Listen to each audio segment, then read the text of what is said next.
नमो अर्हन्ताण,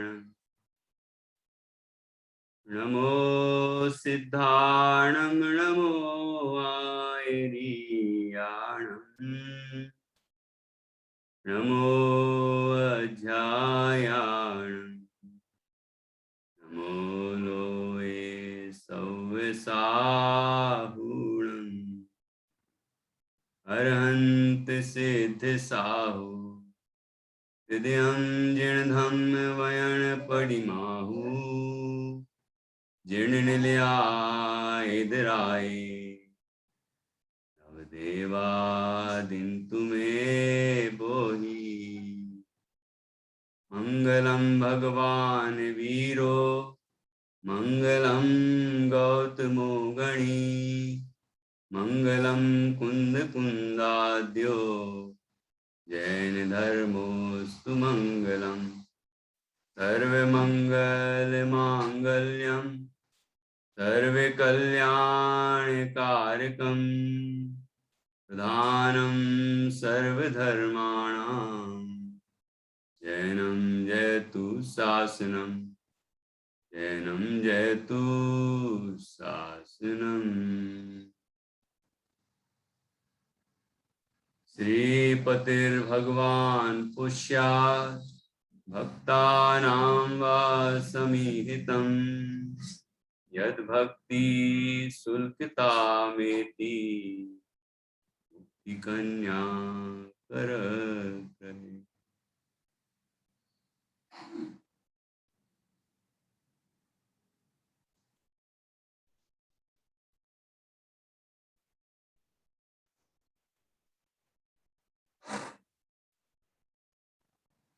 आचार्य श्री बादीव सेन द्वारा रचित यह छत्र चूड़ामणि ग्रंथ है। इसका 5वां लंब चल रहा है और इसमें जीवनधर कुमार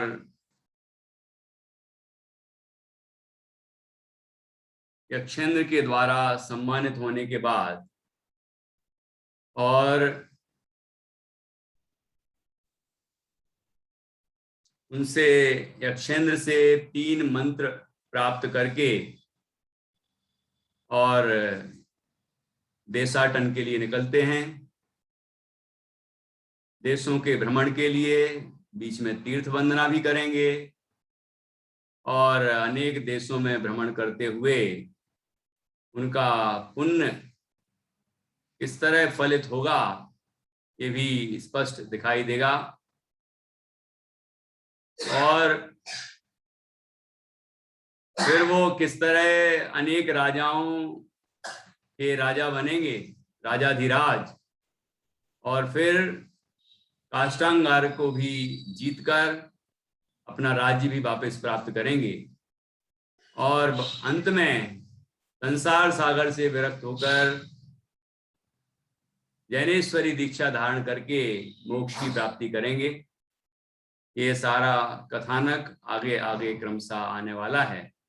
अभी यहाँ जीवनधर कुमार यक्षेंद्र के निवास स्थान से निकलकर देश भ्रमण के लिए, अनेक देशों में भ्रमण के लिए निकले हैं। तो बीच में ही उन्हें एक जंगल मिला।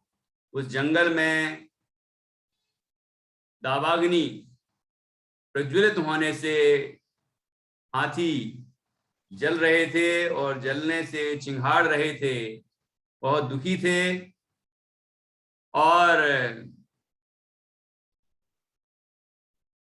तभी जीवनधर कुमार ने उन प्राणियों के प्रति दया का विचार किया और पुण्यशाली जीवों की इच्छा व्यर्थ नहीं होती, इस बात को सिद्ध करते हुए तत्काल ही वहां मूसलाधार बारिश होने लगी। जोरदार बारिश हुई जिससे कि वो अग्नि बुझ गई और सभी जो प्राणी थे वहां जंगल में, हाथी आदि, सभी ने शांति का अनुभव किया। और उसके बाद अब जीवनधर कुमार आगे बढ़ेंगे। यह हाथियों की रक्षा होने से वो बड़े ही संतुष्ट हुए। यहाँ पर उसके संबंध में एक नीति है। निश्चय से सज्जन पुरुष अपनी संपत्ति और विपत्ति में मध्यस्थ भाव वाले होते हैं, किंतु दूसरों की संपत्ति और विपत्ति काल में स्वभाव से ही वे सुखी और दुखी होते हैं। अपने बारे में तो उनके ऊपर संकट आया, दुखी नहीं हुए। उनको अनेक मंत्रों की प्राप्ति हुई, देव ने उनका सम्मान किया, उससे वो हर्षित नहीं हुए। संपत्ति और विपत्ति काल में वो संभाव रूप रहे, लेकिन दूसरे जीवों को दुख में देखा तो दुखी हुए, और उनके दुख दूर हुए तो खुशी हुई, दुखी हुए। ये सज्जनों का ऐसा ही स्वभाव होता है।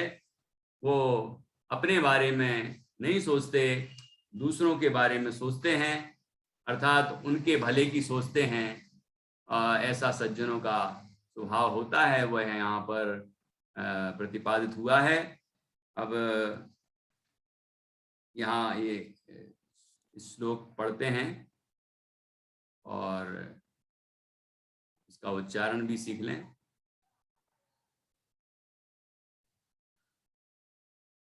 दो 263 नंबर पेज है।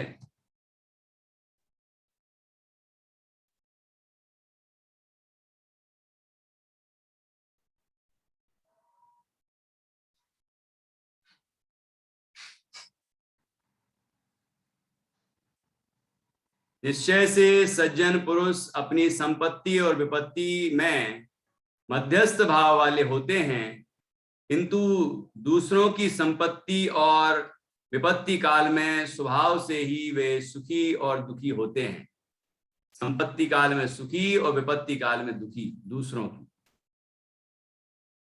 संपदा पद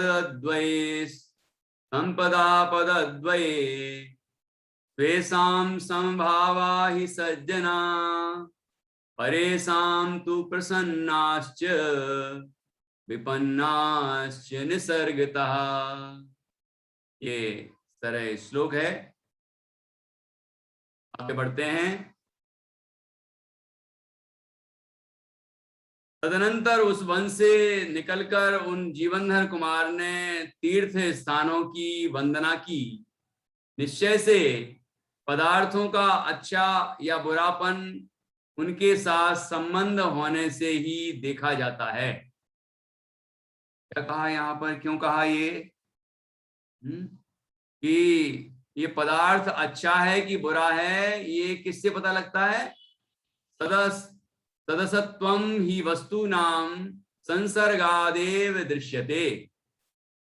कि निश्चय से पदार्थों का अच्छा या बुरापन उनके साथ संबंध होने से ही जाना जाता है, देखा जाता है कि वो किसके संसर्ग में है। ठीक है, जैसे अपन संगति की बात करें तो यदि कोई सज्जन व्यक्ति भी शराबियों की संगति करे, गाली गलौज करने वालों की संगति करे, दुर्जनों की संगति करे, तो उसको भी दुर्जन ही कहा जाता है, उसको भी कोई सज्जन नहीं कहता। ठीक है ना? ऐसे यहाँ क्षेत्र की बात है, क्योंकि यहाँ पर जो ऊपर चर्चा हुई है उस अपेक्षा से अपन अर्थ निकालेंगे तो ये तीर्थ वंदना की बात जो आई है कि वहां से निकलकर उन जीवनधर कुमार ने तीर्थ क्षेत्रों की वंदना की। तो तीर्थ क्षेत्र जो तीर्थ स्थान है, वो तीर्थ स्थान वंदनीय क्यों हो गए? क्यों मैत्री, वंदनीय क्यों हो गए वो तीर्थ स्थान? क्योंकि वहां किन्हीं जीवों ने तपस्या की और मोक्ष की प्राप्ति की। वो तीर्थ क्यों बन गए, वो तीर्थ स्थान वंदनीय क्यों हो गए? उसी के संबंध में यहां शिक्षा दी कि निश्चय से वस्तुओं का अच्छा या बुरापन उनके साथ संबंध होने से ही देखा जाता है। कि वहां रहता कौन है? जहां जिस पर्वत पर साधु विराजमान रहते हैं, जिस पर्वत से साधु तपस्या करते हैं, जिस पर्वत से साधु तपस्या करके अरहंत बनते हैं, जहां से अरहंत सिद्ध बनते हैं, वो क्षेत्र भी पूजनीय हो जाता। तो पदार्थों के संसर्ग से वो क्षेत्र अच्छा या बुरा कहा जाता। यदि अच्छे पदार्थों का संसर्ग होगा तो अच्छा, और बुरे पदार्थों का संसर्ग होगा तो बुरा। समझ में आया कि नहीं? उसी घर में यदि कोई अच्छे लोग रहते हैं तो अच्छा घर कहलाता है, उसी घर में यदि बुरे लोग रहते हैं तो बुरा घर कहलाता है। अब घर क्या अच्छा है क्या बुरा है? घर तो कोई घर है, मकान तो मकान है, क्षेत्र तो क्षेत्र है, तीर्थ तो तीर्थ है, पर्वत तो ऐसे कई हैं, कई पर्वत हैं, लेकिन किन्हीं पर्वतों पर हम जाके वहां पर वंदना करते हैं। ठीक है, यहां से भी वंदना करते हैं उस पर्वत का नाम ले लेके। तो कारण क्या? क्योंकि वहां से जीवों ने सिद्ध पद पाया है। ठीक है, तो जीवों के, मुनिराजों के संसर्ग से, अरहंतों के संसर्ग से, भगवंतों के संसर्ग से, समागम से वह क्षेत्र भी वंदनीय हो जाता है और तीर्थ स्थान कहा जाता है। ये नीति यहां बताई। तदसत्वम की वस्तु नाम संसर्गादेव दृश्यते सद असत्वम। सत्वम और असत्वम अर्थात अच्छापन और बुरापन वस्तुओं का अच्छापन और बुरापन संसर्गादेव दृश्यते, उनके संगत संसर्ग से ही जाना जाता है। अच्छी वस्तुओं के संसर्ग से अच्छा और बुरी वस्तुओं के संसर्ग से बुरा स्थान कहा जाता है।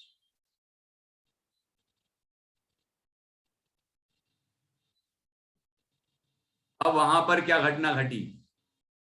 इसके अनंतर वहां पर धर्म की रक्षा करने वाली प्रसिद्ध यक्षिणी ने इन धर्म मूर्ति जीवनधर कुमार का अन्न वस्त्रादिक के दान से भले प्रकार आदर सत्कार किया। तीर्थ पर गए जीवनधर कुमार, तो वहां पर अब आप सोचोगे कि ना वहां कोई उनकी जान पहचान का है, ना भोजन आदि की व्यवस्था करने वाला है। फिर भोजन की व्यवस्था करेगा कौन? कि उनका पुण्य। कहते हैं सत्पुरुषों के आगे आगे उनका पुण्य चलता है। पुण्यशाली जीवों का पुण्य उनके आगे आगे चलता है, आगे आगे की सारी व्यवस्थाएं उनके अनुकूल होती जाती। ठीक है ना? तो वहां जब पहुंचे तो जो यक्षिणी थी, वो भी यक्षिणी होते ना, व्यंतर जाति के देव हैं, देवी है ये। तो प्रसिद्ध यक्षिणी ने उनका अन्न और वस्त्रादि से स्वागत किया, उनको दान दिया, उनको वो सब प्रदान किया, है ना, भोजन आदि की व्यवस्थाएं की, और उनको सारे वस्त्र आदि, आभूषण आदि सारी चीजें प्रदान की। तो इस तरह से यहाँ जीवनधर कुमार के पुण्य के कारण उनको ये सारी व्यवस्थाएं प्राप्त हुई। अब देखिए आगे क्या होता है।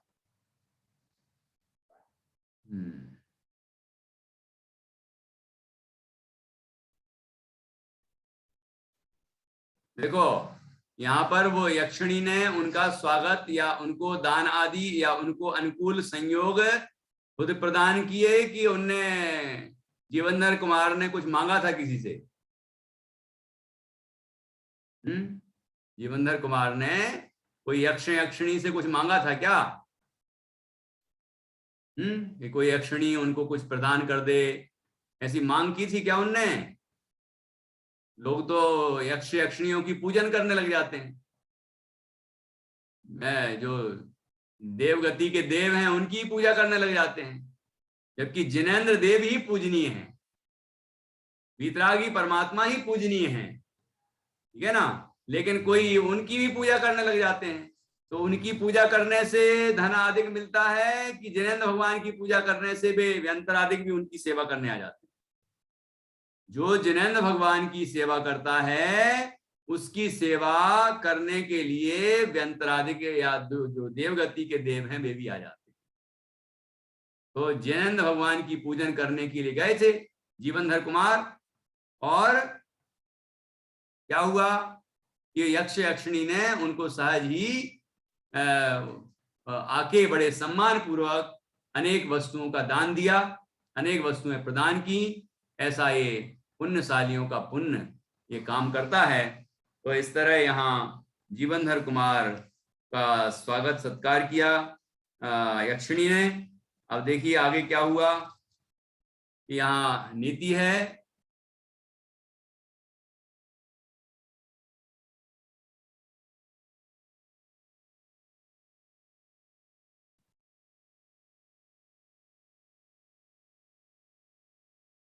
कि देवता से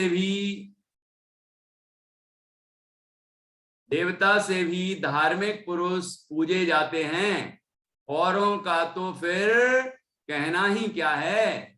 इसलिए सुख की वांछा करने वाले पुरुष धर्म में प्रीति करने वाले हों। क्या करें हम सभी? हम धर्म में प्रीति करें, क्योंकि धर्म में प्रीति होगी, धर्म को हम प्रकट करेंगे तो हम धर्मात्मा ही हम ही हो जाएंगे ना। धर्मात्मा कौन होता है? जो धर्म को धारण करता है वो धर्मात्मा।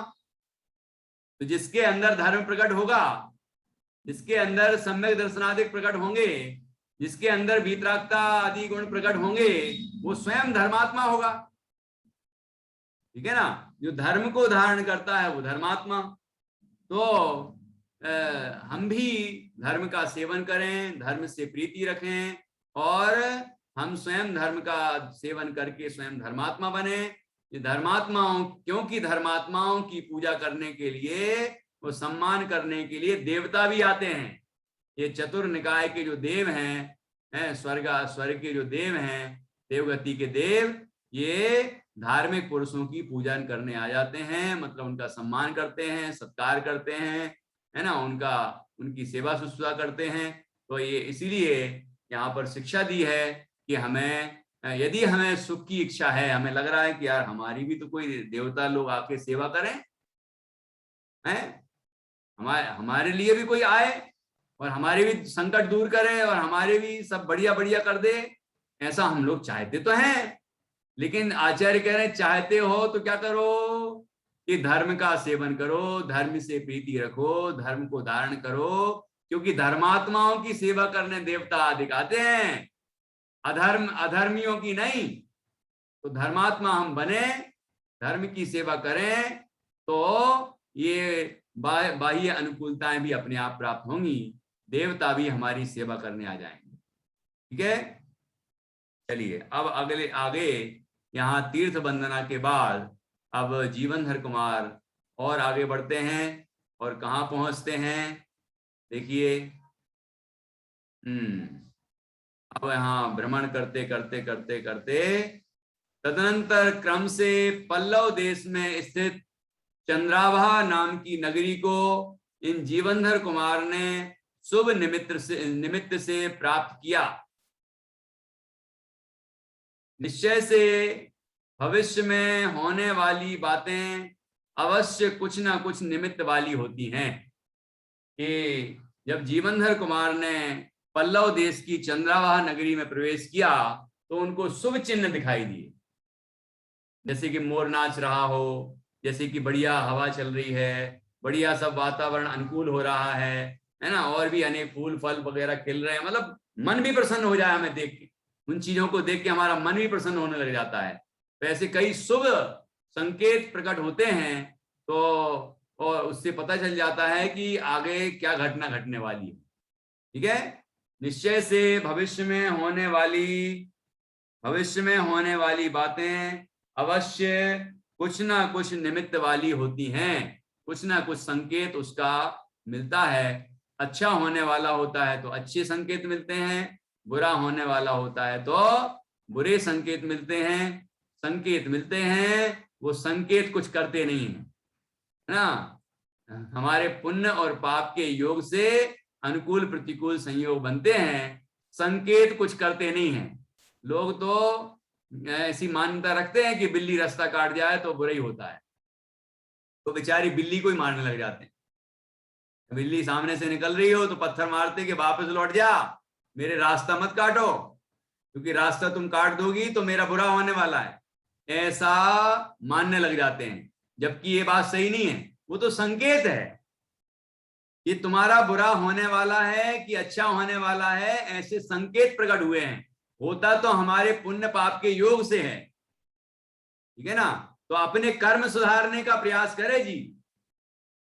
अपने कर्म तो सुधारता नहीं, और दुनिया में इन वस्तुओं को सुधारता है, संकेतों को सुधारता है, पर मैं कुछ प्रयास करता है।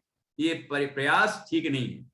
अब क्या हुआ, जब वहां पर पहुंचे, कौन सी नगरी, पल्लव देश की चंद्रावा नगरी में पहुंचे, तो वहां पर शुभ संकेत दिखाई दिए। और फिर क्या हुआ कि वहां चंद्रावा नगरी में उन जीवनधर कुमार ने सांप से डसी हुई राजा धनपति की पुत्री को जीवन दान दिया।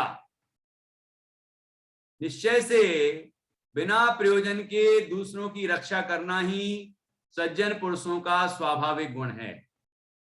कोई प्रयोजन नहीं है कि राजा हमारे लिए कुछ दे देगा, कि हम मतलब क्यों ये काम करें। पहले लोग पूछते हैं कि हम करेंगे, ऐसा करेंगे तो कितना पैसे दोगे।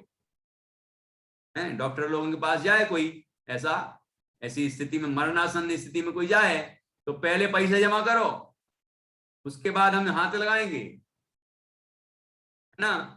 मतलब जीवों की ये स्थिति है।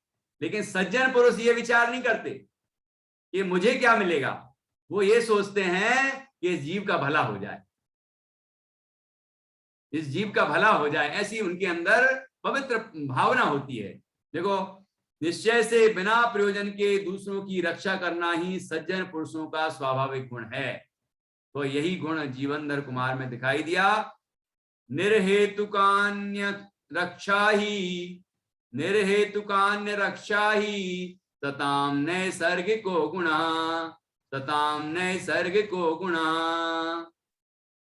निर्हेतुक अन्य रक्षा ही, निर्हेतुक मतलब बिना किसी हेतु के, बिना किसी प्रयोजन के, अन्य रक्षा ही दूसरे की रक्षा करना ही वास्तव में तताम नैसर्गिको गुणा, सज्जन पुरुषों का नैसर्गिक अर्थात स्वाभाविक गुण है।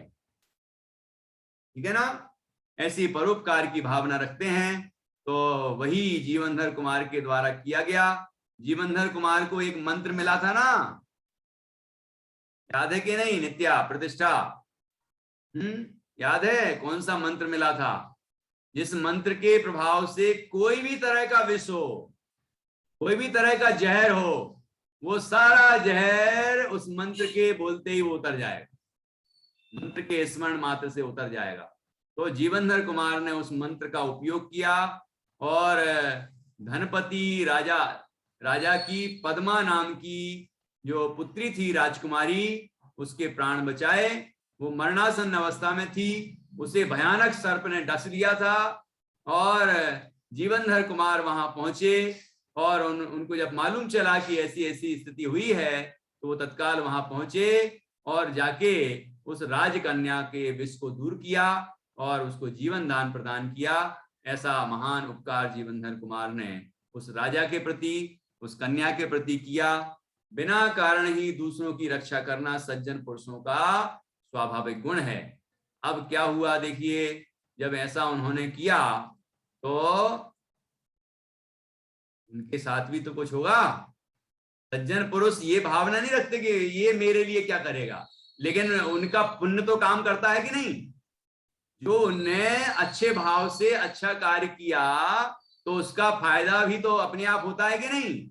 उससे नया पुण्य बंधा और फिर उदय आता है, तो उनको लाभ ही लाभ मिलता है। ठीक है। तो क्या हुआ यहाँ पर, उस पुत्री के बड़े भाई लोकपाल ने यह देखकर जीवनधर कुमार की पूजा की। पुत्री का बड़ा भाई कौन हुआ, युवराज, मतलब राजा का पुत्र, राजकुमार। राजकुमार क्या, वो राजा बनने वाला है, तो युवराज। उसने जीवनधर कुमार की पूजा की, बहुत सम्मान किया, क्योंकि उसके बहन की रक्षा की है, प्राण बचाए हैं, तो वह अत्यंत आदर करता है। है ना, और उनके पिताजी, माँ, सभी सारा राज्य उनका आदर करता है। निश्चय से प्राणों को बचाने वाले पुरुषों का पूजा को छोड़कर दूसरा प्रत्युपकार नहीं है। पूजा ही कर सकते हैं, उनकी प्रशंसा ही कर सकते हैं। उनको कितना क्या दिया जाए है, वो कम है सब, ठीक है ना। तो इस तरह यहाँ पर जीवनधर कुमार की पूजा की, अर्थात उनका सम्मान किया, स्वागत किया, सत्कार किया। ऐसा ही ये योग होता है। अब यहाँ पर बता रहे हैं पूज्य पूजक का सहज सुमेल। निश्चय से स्वयं पूजे जाते हुए भी सज्जन पुरुषों के पूजक होते हैं, क्योंकि पूज्य पुरुषों की पूजा का उल्लंघन करने पर उनमें पूज्यपना कैसे रह सकता है, अर्थात नहीं रह सकता। जो स्वयं दूसरों की, अपने से बड़ों का सम्मान नहीं करता, उसका सम्मान उससे छोटे कैसे करेंगे? ठीक है। तो जो सज्जन होते हैं वो गुणवानों का सत्कार करते हैं, तो दुनिया उनका सत्कार करती है।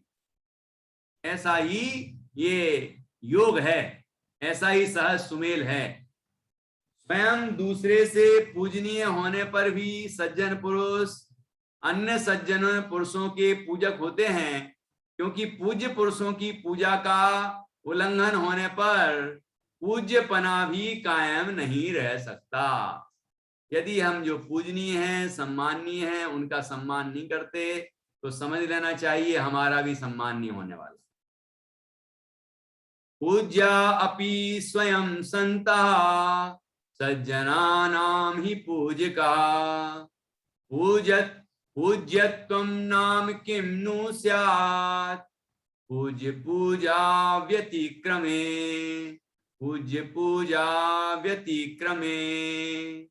इस तरह से ये श्लोक है, सुभाषित है, इसको अच्छी तरह से याद करना चाहिए। ठीक है, आगे बढ़ते हैं। फिर आगे क्या हुआ? वे विद्वानों बुद्धिमानों की नम्रता फलदायक। अब यहाँ और नीति बता रहे हैं। और क्या हुआ? स्वाधीन नम्रता बुद्धिमान पुरुषों में अवश्य ही उत्तम मानी गई है। निश्चय से नम्रता भी धनुर्धारियों के धनुष की नम्रता के सदृश इच्छित कार्यों को सिद्ध करने वाली होती है। कि जो सज्जन पुरुष होते हैं उनकी नम्रता कैसी होती है? जैसे कि बड़ा धनुर्धारी हो और वो अपना धनुष से बाण छोड़ता है तो वो लक्ष्य का भेदन करता ही है, मतलब फलदायी होता ही है। ऐसे ही नम्रता भी अपने कार्य को सिद्ध करती है। हम विनम्र हैं, हम विनय करें, अपने से बड़ों की सम्मान करें, तो निश्चित रूप से हमें पुण्य का भी संचय होता है और हमारा सद्व्यवहार होने से अन्य लोग भी हमारे प्रति विनम्र होते हैं और हमारा सम्मान करते हैं। ऐसा ही ये नियोग है, ऐसा ही योग है। जैसे धनुष की नम्रता धनुर्धारियों के मनोरथ सिद्ध करने वाली होती है, वैसे ही बुद्धिमानों में आत्मा को वश में रखने वाली नम्रता आवश्यक है, जिससे उनके मनोरथों की सहज सिद्धि होती है। आत्मा को वश में रखने वाली नम्रता आवश्यक है कि स्वयं को अपने वश में रखे और स्वयं दूसरे जो लोग हैं, है ना, उनके प्रति विनम्र रहे, तो निश्चित रूप से वह नम्रता फलदायी होती है। राजकुमार का नाम लोकपाल है। ये वो लोकपाल आर्यनंदी मुनिराज के भी राज्य अवस्था का नाम था, और यहाँ पर राजा के पुत्र का नाम भी लोकपाल है। ठीक है, फिर क्या हुआ आगे देखिए। उस लोकपाल ने शरीर के देखने मात्र से ही इन जीवनधर कुमार के वैभव का निर्णय किया। वे समझ गए कि ये राजपुत्र है।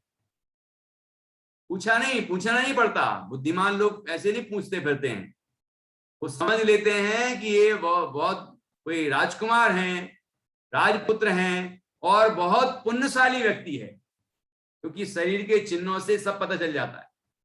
पता करने वाला होना चाहिए, उन लक्षणों का ज्ञाता होगा तो सब समझ लेता है। तो उनने समझ लिया, शरीर के वैभव से सब समझ लिया। शरीर को देख के ये जीवनधर कुमार कितने वैभववान हैं, ये बात समझ के क्या किया आगे बताएंगे। निश्चय से शरीर के लक्षणों को जानने वाले पुरुषों के सामने सज्जनता और दुर्जनता कह देता है, ताकि नहीं। अपूर्वक्ति ही माहात्म्यम दौरात्म्यपि तद्विदाम। कि ये शरीर के लक्षण जो है ना, वो पुरुषों के सामने, दूसरों के सामने उनकी सज्जनता और दुर्जनता जो भी कुछ है उसको प्रकट कर देते। बस समझने वाला होना चाहिए, जानकार होगा तो सब समझ लेता है कि सामने वाले की विचारधारा किस तरह की है, सामने वाले का भविष्य क्या है, इस व्यक्ति का मतलब क्या कैसा स्वभाव है, सारी बातें समझ लेता है। फिर क्या किया, राजा धनपति ने जीवनधर कुमार के लिए आधा राज्य और कन्या दे दी। क्या किया नित्या, अपना आधा राज्य भी दिया और अपनी कन्या जिसकी जान बचाई ना उनने, वो राजकुमारी, उसका विवाह भी जीवनधर कुमार के साथ कर दिया। ठीक है।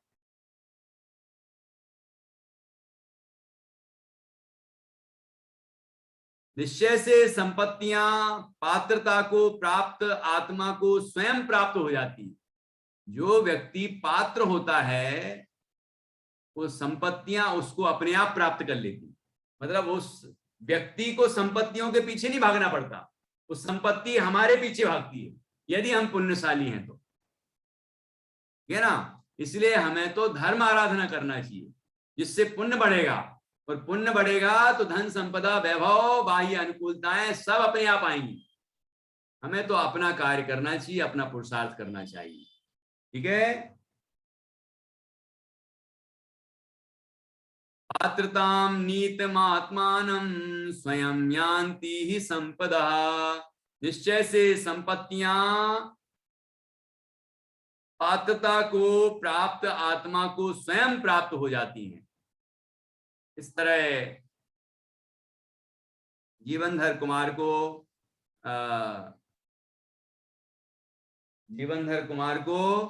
आधा राज्य भी प्राप्त हुआ और राजकुमारी के साथ उनका विवाह संपन्न हुआ। फिर क्या हुआ, यहाँ पर पश्चात इन पवित्र जीवनधर कुमार ने लोकपाल द्वारा दी हुई तिलोत्तमा की पुत्री योति उस पद्मा नाम की कन्या को ब्याहा, अर्थात विवाह संपन्न हुआ। ठीक है। अब राजा का नाम क्या था, धनपति आया था ना ऊपर, राजा का नाम था धनपति। नगरी का नाम क्या था, चंद्राभा नगरी। ठीक है, चंद्राभा नगरी और चंद्राभा नगरी के राजा का नाम धनपति। पल्लव नाम का देश, पल्लव देश की चंद्राभा नगरी के राजा धनपति की पत्नी का नाम तिलोत्तमा और उनके पुत्र का नाम लोकपाल और पुत्री का नाम पद्मा। ठीक है। और जीवनधर कुमार को इन्होंने अपनी धनपति ने अपनी पुत्री और लोकपाल ने अपनी बहन, एक ही बात हो गई ना, इनका नाम था पद्मा, वह जीवनधर कुमार के लिए प्रदान की।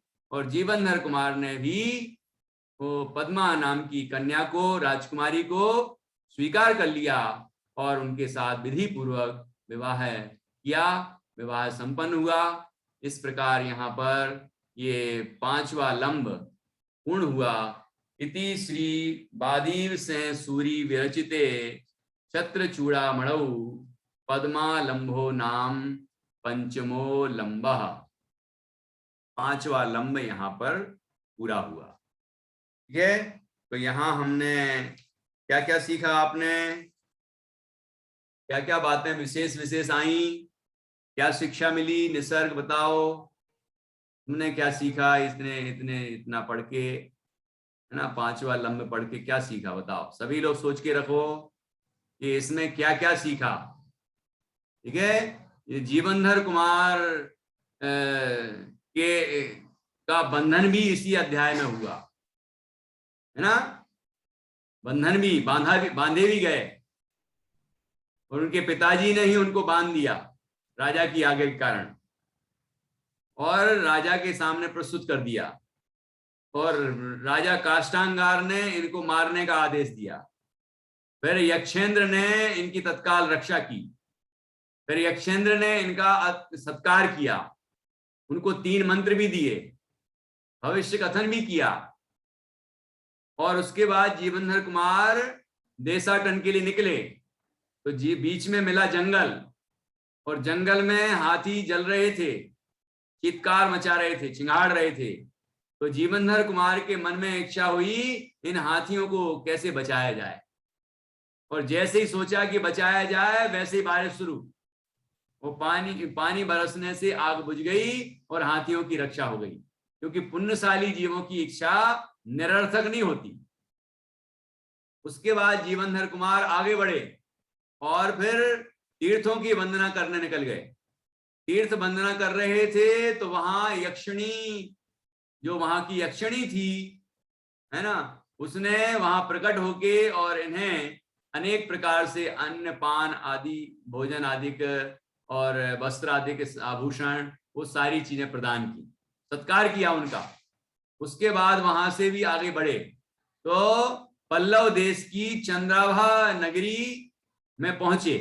जब वहां पहुंचे तो जो भी समाचार मिला होगा उनको, ये राजकुमारी को सर्प ने डस दिया है, तो ये पहुंचे वहां और जाके तत्काल अपने विषनाशक जो मंत्र था उनका उनके पास, उसके उसके प्रयोग से उस राजकुमारी का विष उतार दिया। तो उन राजा ने और उनके पुत्र लोकपाल नाम के राजकुमार ने जीवनधर कुमार का बहुत सत्कार किया और उन्हें आधा राज्य प्रदान किया, और अपनी कन्या का विवाह भी उनके साथ किया, राजकुमारी का विवाह भी उनके साथ हुआ।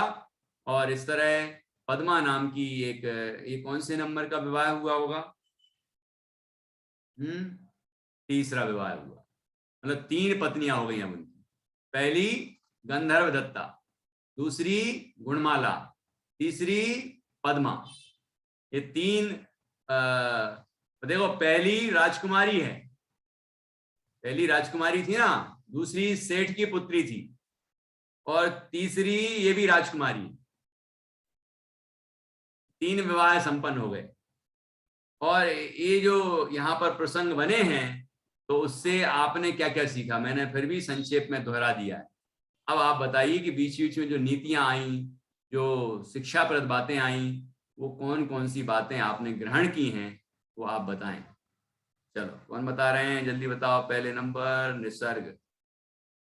निसर्ग बहुत देर से बोल रहा है कि मैं बताऊंगा, मैं बताऊंगा। भैया, हमें सदा समता भाव रखना चाहिए। हमें सदा समता भाव रखना चाहिए। बहुत बढ़िया। ये कैसे पता लगाया? क्या? ये कैसे पता लगा आपको? यहाँ कोई कथानक ऐसा घटा हुआ? भैया, जब वो जीवनधर कुमार को काष्टांगार के सिपाहियों ने पकड़ लिया था तो उनने समता भाव रखा था और फिर उनकी स्वयं रक्षा हो गई थी। मतलब जब काष्टांगार ने उनको मारने का प्रयास किया और यक्षेंद्र ने उनकी रक्षा की, दोनों ही अवस्थाएं ये पाप और पुण्य का फल था, तो दोनों ही अवस्थाओं में वो विचलित नहीं हुए, इस तरह दोनों में समता भाव रखा। तो समता की शिक्षा जीवनधर कुमार की इस घटना से प्राप्त होती। बढ़िया बताया निसर्ग, बहुत बढ़िया, बहुत सुंदर। और बताइए कोई, अगला कोई, हाँ, प्रतिष्ठा बताए, बताओ।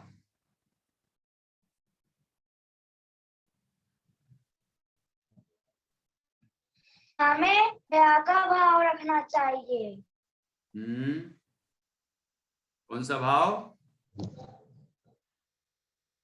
दया का। दया का भाव रखना चाहिए। तो जीवनधर कुमार ने कहाँ दया का भाव रखा था? जब वो गुरु आनंद जी वो बहुत भूखे थे तो फिर वे शेर कंडोर कट के घर गए तो जीवनधर कुमार ने दया करके गुरु आनंद जी को खुद के घर बुला लिया। लेकिन ये वाली घटना तो बहुत पहले घटी है, ये यहाँ थोड़ी घटी है। 5वें लम्हे घटी है, वो बताओ क्या आधार से?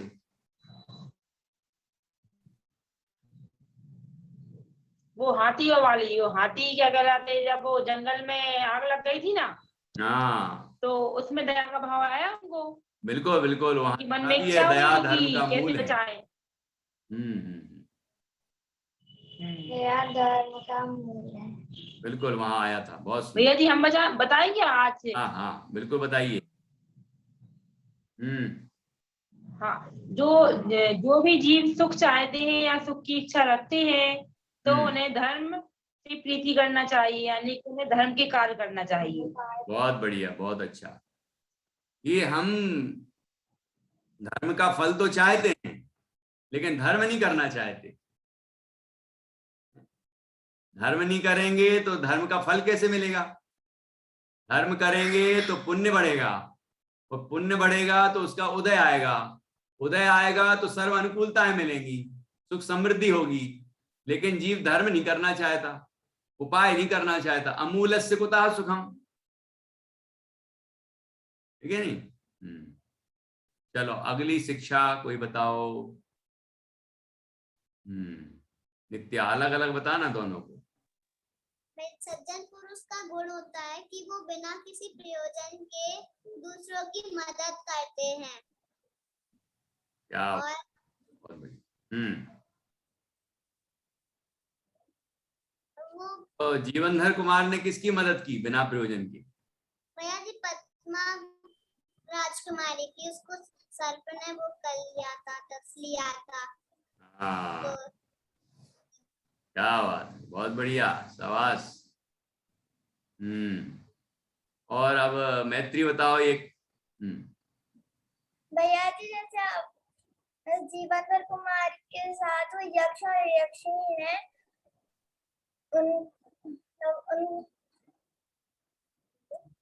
उनको आदि धर्मात्मा पुरुष होते हैं, उनका पुण्य आगे आगे चलता है। बिल्कुल सही बात है, बहुत बढ़िया, बिल्कुल सही। हाँ जी, और कौन बताएंगे? रश्मि बोलो एक शिक्षा जल्दी से। सज्जन पुरुषों का स्वभाव। सज्जन पुरुष नियम से सुख दुख में समता धारण करते हैं, हर्ष विषाद नहीं करते। बराबर, बिल्कुल ठीक, बहुत अच्छा। चलिए अब कोई और। नित्या इंदौर, अनम्यूट करो।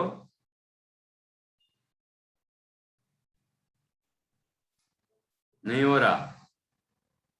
हाँ नहीं होगा ना, तुम्हें बताना नहीं है इसलिए कैसे होगा?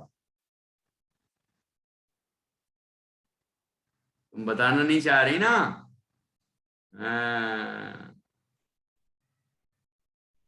अच्छा ठीक है, चलो सरस की मम्मी से पूछते हैं। बताइए एक शिक्षा।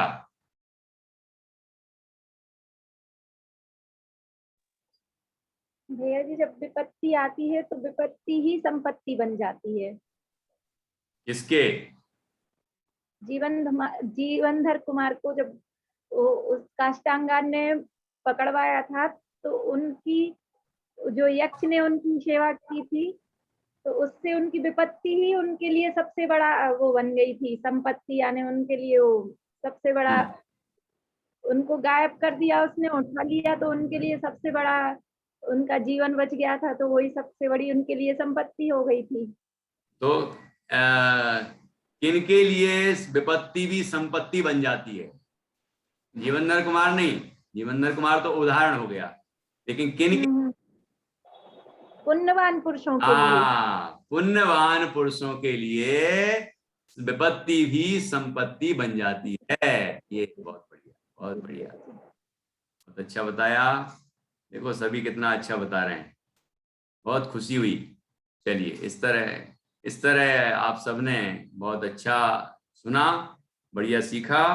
ये 5वां लम्ब आज पूर्ण हुआ है, मतलब ये कि ये लगभग आधा अपना बीच में आ गए हैं, तो आधा ये ग्रंथ पूर्ण हो गया है। और प्रथमान युग का ग्रंथ है, सरल है और बढ़िया सुंदर सुंदर कथानक है, बढ़िया बढ़िया सरल सरल इसमें नीतियां हैं, शिक्षाएं हैं जो हमारे जीवन में घटित होने वाली हैं और हमें जीवन दर्शन देती हैं, जीवन जीने की कला बताती हैं। मतलब ये प्रायोगिक चीज है, प्रैक्टिकल है ये, तो इसलिए याद भी जल्दी होगा और शिक्षा भी अपन हृदय ग्राह्य होगी। और निश्चित रूप से हमारे जीवन में जब भी ऐसी अवस्थाएं आएंगी तो हमें ये शिक्षाएं असर करेंगी, मार्गदर्शित करेंगी और हमारे जीवन में आनंद भर देंगी। ऐसा ये बहुत ही सुंदर ग्रंथ है। अब धीरे धीरे ये आगे बढ़ेगा और इससे अनेक अनेक शिक्षाएं और आगे प्राप्त होंगी। अब इसके आगे की चर्चा अपन कल करेंगे। चलिए जिनवाणी स्तुति करेंगे।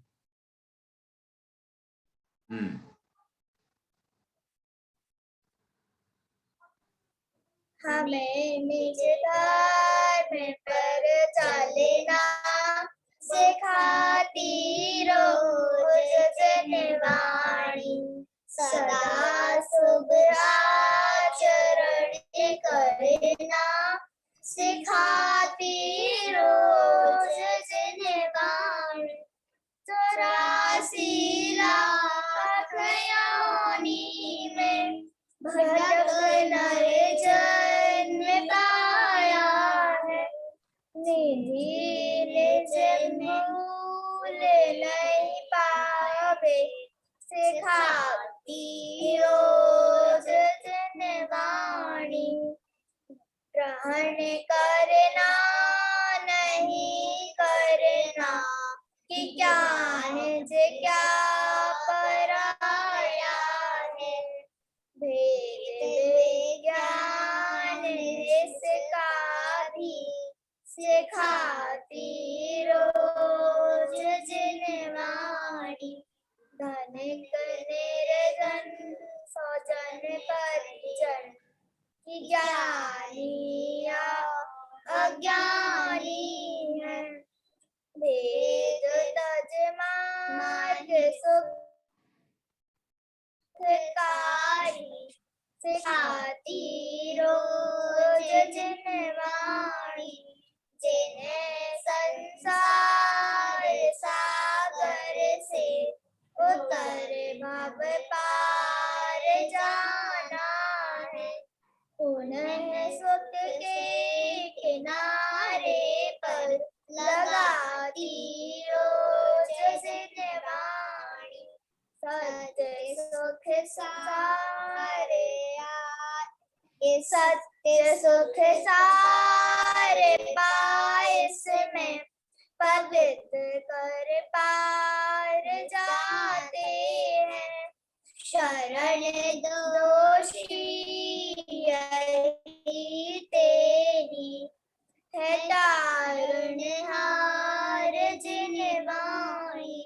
हमें संसार सागर में रुलाते कर्म है आठों, करे किस भांति इनका क्षय, सिखाती रोज जिनवाणी।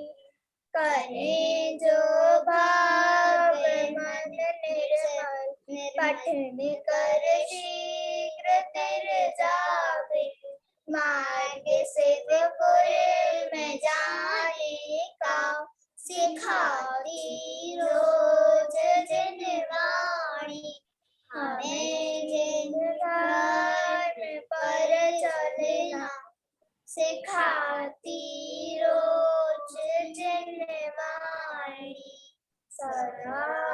सब आचरण करे ना सिखाती रोज जिनवाणी। बोले द्वादशांग जिनवाणी माता की जय। महान जिन धर्म की जय। जय। सभी 9 बार नमोकार मंत्र के माध्यम से पाय उत्सर्ग